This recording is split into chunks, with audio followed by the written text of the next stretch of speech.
All right, for those just tuning in, we just wrapped up our matchup, our Thanksgiving tank matchup between the Necrons, Star Shatter, into the Imperial Guard. Hammer of the Emperor. Final score: Necrons 91 to a Imperial Guard 82. I actually had to think about that for a second. Sorry. So, hooray! I get the golden turkey. The golden turkey is yours, sir. Till next year. Till next year, when we battle again. Hopefully, next year I'll be able to play the World Eaters and do the Gore-Track Onslaught, but we'll also probably be looking at 11th edition by that time, so who knows? Who knows what we're going to want to play next year? But I do want to work on Gore-Track anyway, so I think it's really cool. That's a very unique army. It's just a ton of Berserkers and Rhinos, so it's a lot to get really ready. I got enough Berserkers for it. I don't have enough Rhinos for it yet, but we're not. That's all what we did. Today it was tanks. Giving tanks and destroying tanks. So, Guard. You had a Rogaldorn left alive at the end. I did. Rogaldorn is mean and nasty. I mean, Rogaldorn is mean and nasty. Yeah, I mean, it still comes down to dice, but they do have some play. Rerolling a hit of wounded and damage gives you just a little extra bit of efficiency. But most of the time, I'm used to playing Space Marines where I'm like, I want that thing to die, and then it dies. With Imperial Guard, it's like, maybe it does, maybe it doesn't. I feel like my dice were pretty average as far as hitting things, but man, the number of shots and the damage rolls were really low for me. And it's just that's just the way it's going to be sometimes. I took all the sixes today. Yeah, I'd roll ones and twos for my numbers of shots, and DJ would roll sixes. They had 3 6s in a row on the Doomsday arcs, but. Right. But that's just the way Guard played. I'm not a competitive Guard player. I apologize to any Guard players that watch this. But even though I didn't feel like I was in control for most of the game, it was still a close game, 9-point game, 91-82. So it's still fun to play around with a whole bunch of tanks and just move them all out there and see what they can do. So as far as secondaries, I only got 12 on Bring It Down. I only killed 6 tanks plus the Silent King, who's a big 6 by himself because of the number of wounds his unit starts with, but maxed out Assassinate. So, yeah, but it's fun to play. Just didn't feel like I was in control of what I wanted to do. Sometimes things would work, sometimes they wouldn't. I guess that's a dice game, though. How about you? How'd you feel with Star Shatter?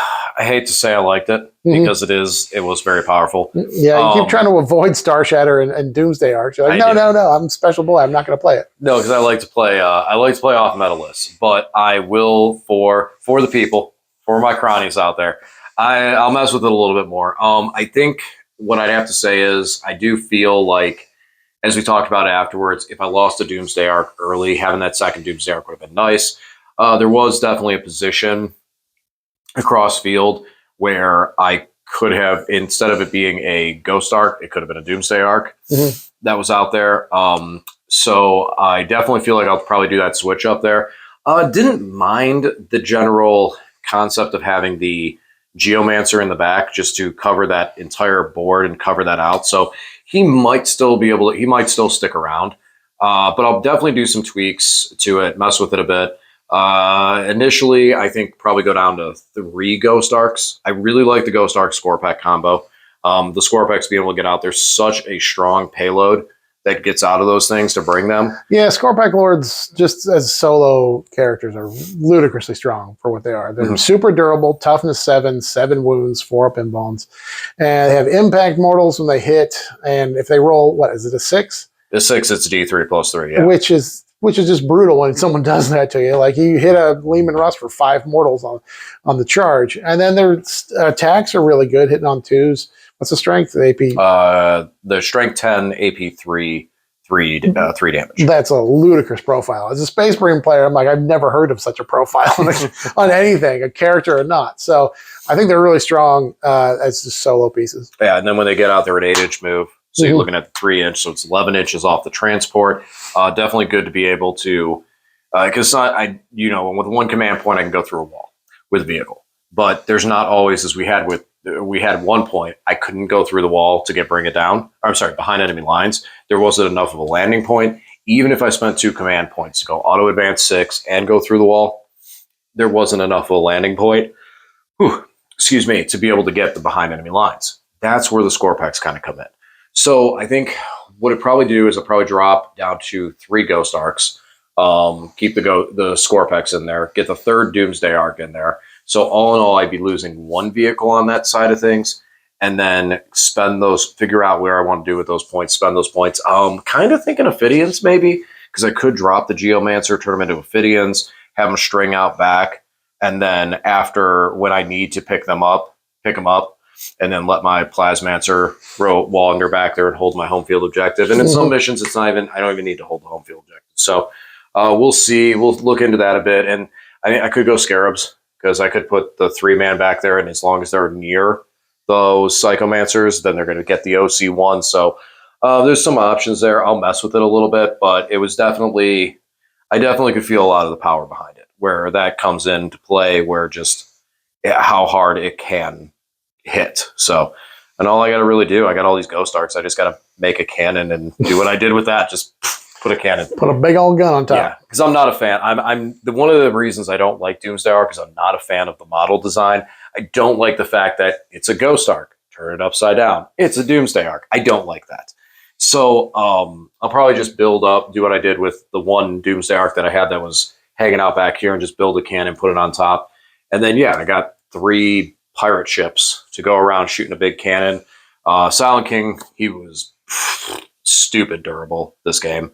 Obviously, once he moved out of the aura effect of the -1 damage, he got a little bit weaker. Hopefully, in most matchups that are not Imperial Guard mass tanks that have all the anti-tank weaponry, once I start removing some of those threats and he does move away, there won't be as many weapons to be able to hit him like you did.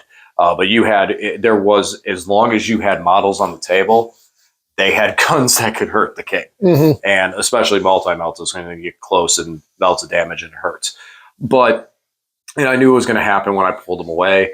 But we were getting into that point of the game where it's like, okay, well, I need to pull you out in the open so I can pop these things. And that's what we did. And 91, good finish for the Crons. Good W. For the Guard, though, as you mentioned, you said you felt like you couldn't really hit, like, you don't just pick stuff up, and you have to kind of work as a conjoined unit with that stuff. And as we were talking, there was another detachment that you were kind of looking into that you might be interested in that kind of maybe works together better with it. I've never played it, but Combined Arms gives you lethals from your vehicles into your opponent's vehicles and monsters, which have been useful in this game because there's just so much of the Guard army is just mid-strength, like strength 10 battle cannons that just they do. A lot of times you have T11 or 12 vehicles, and you just punch it up. A lot of multi-meltas that are strength 9. So just getting the lethals would be a lot of help there. But that detachment's for using with infantry as well. And this is Thanksgiving, so I wasn't going to bring a bunch of infantry. I had looked at it, but the enhancements and strats all work with infantry and working with the infantry and vehicles together. So I didn't want to mess around with that. I might try that next time I bring Guard on the channel, try something a little different than Hammer of the Emperor. I have a few infantry, so I will need to read into it a little bit more and see if I can play it. Yep, definitely. So, all right, well, I think that about wraps up everything for this evening.